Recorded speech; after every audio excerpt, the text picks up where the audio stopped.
So U.S. engagement is a supply issue and a demand issue. And I think you're saying in Japan, there's certainly the demand for the U.S. to stay engaged in Asia now, especially among policymakers, security people.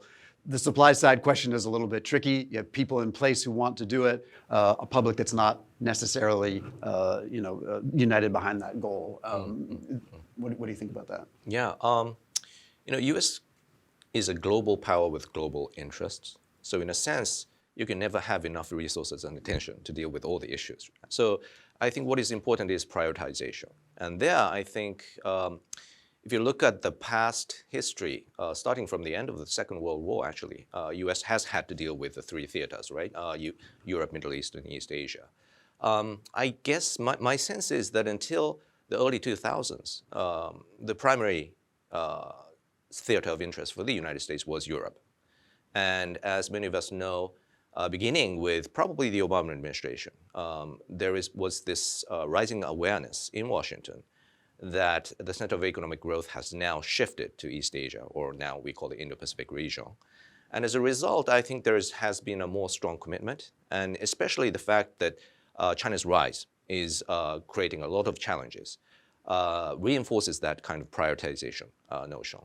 And as a result, I think we can say that even though we do have the war in Ukraine and the conflict in the Middle East, U.S. is fully committed to engaging the region, both not only economically, but also on military terms and so forth.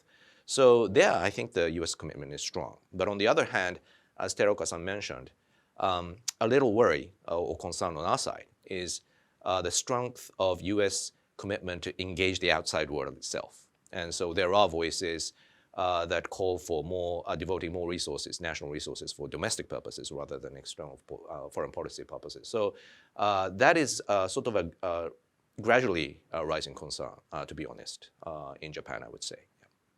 And that may explain some of the background for my next question, which is about how Japan's role within the alliance is changing.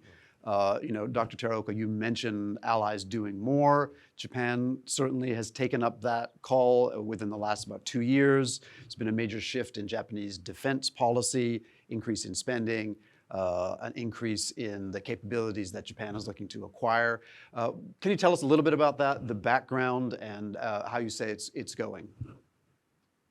Great, yeah, happy to. I think in terms of major background in prompting these defense initiatives by Japan is its deteriorating security environment.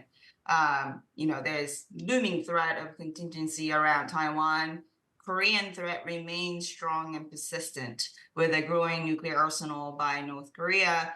Russian invasion of Ukraine just signaled that Russia would the traditional violation of sovereignty is still possible. And the fact that, Japan's attempt to peel away Russia from China just never worked. I think under Abe, the Japanese government tried to really forge a relationship with Russia so that at least we have sort of stabilized the relationship on the northern side as we are surrounded by I would say hostile neighbors surrounding Japan, but that failed also. So I think just the external environment just explains the motivation behind Japan's ownership and leadership in these defense reforms.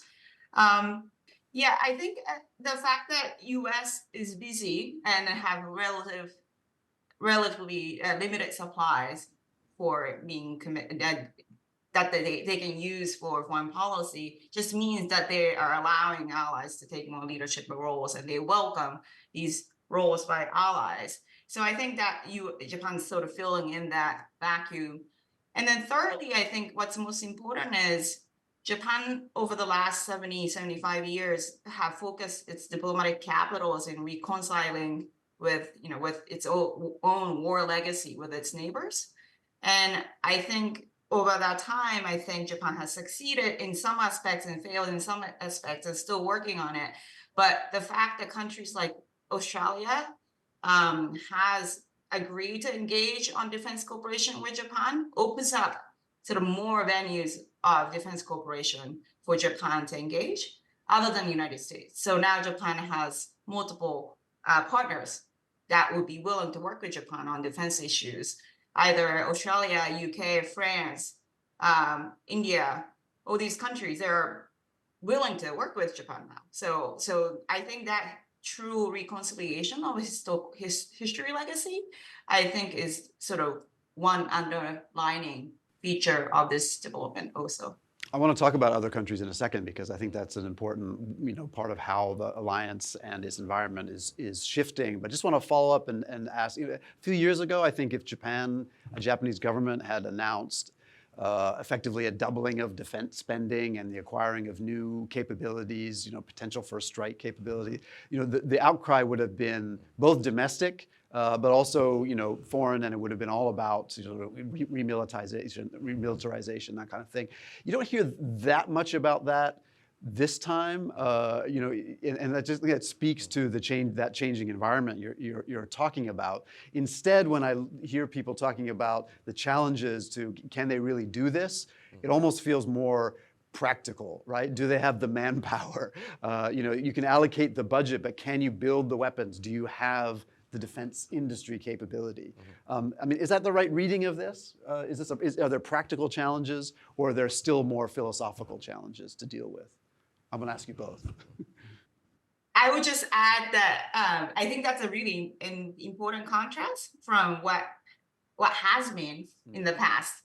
Japan's defense policy making was like. It was a lot of domestic opposition against it. And there was a lot of concerns for the regional neighbors as well. I think both changed. I think generationally, Japanese population have changed, right? I think people who have experienced war have passed away or in aging. The younger generations have grown up in an environment that they face different role for Japan and Japan's military statecraft.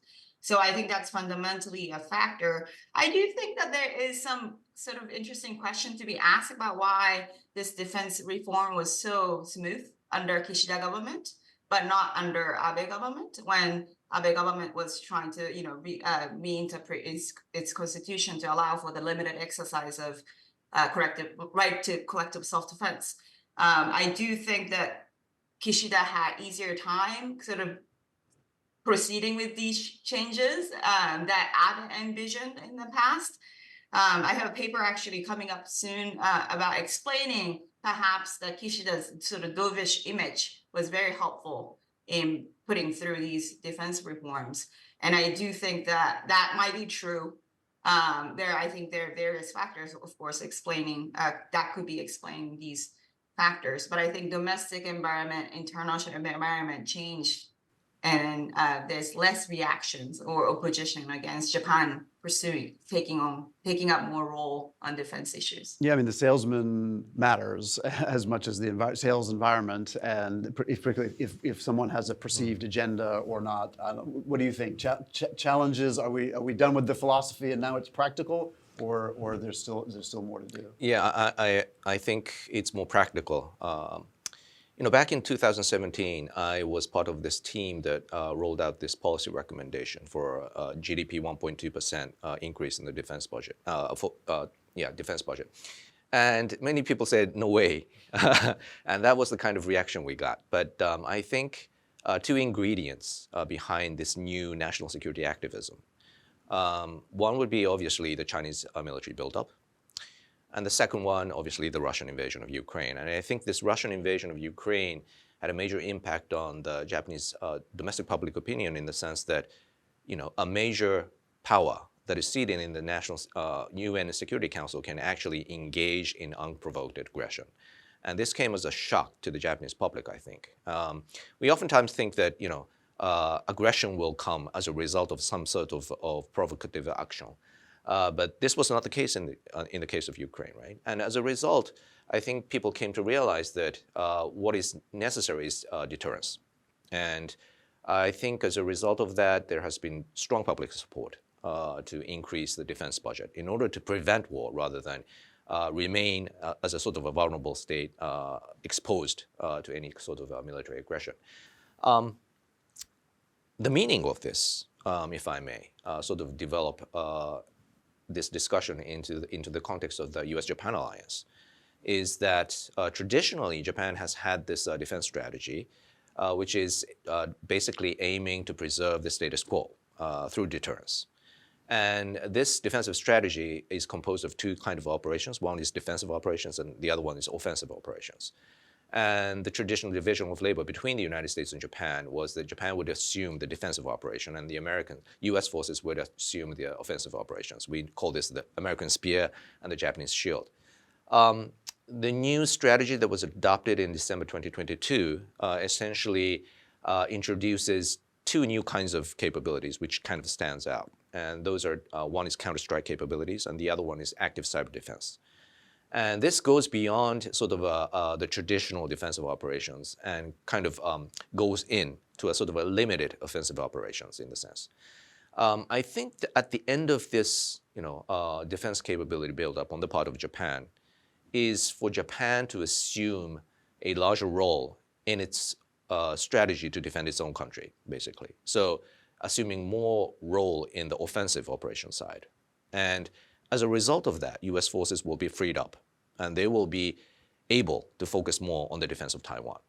So the end state basically means that we are sort of shifting from a functional division of labor within the narrow context of defense of Japan into a sort of a regional context of a theater division of labor, where Japan will be fully capable of defending its own territory, while the United States will be able to fully commit more towards the defense of Taiwan.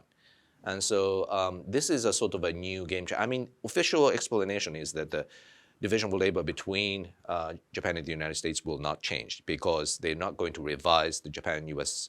Defense Cooperation Guidelines. But this is basically rooted in a sort of a legal context because guidelines are revised when you have a legal revision. And this time that's not going to happen. But strategically speaking, this kind of change, the kind of change that I mentioned earlier, is probably going to happen at the end of maybe 10 years, 15 years down the road. And so that's the significance, I think, of Japan going after this, fundamentally bolstering its defense capability. So it's a fundamental rethinking of the way Japan and the U.S. think about deterrence. Yes, yes, and regional security, right.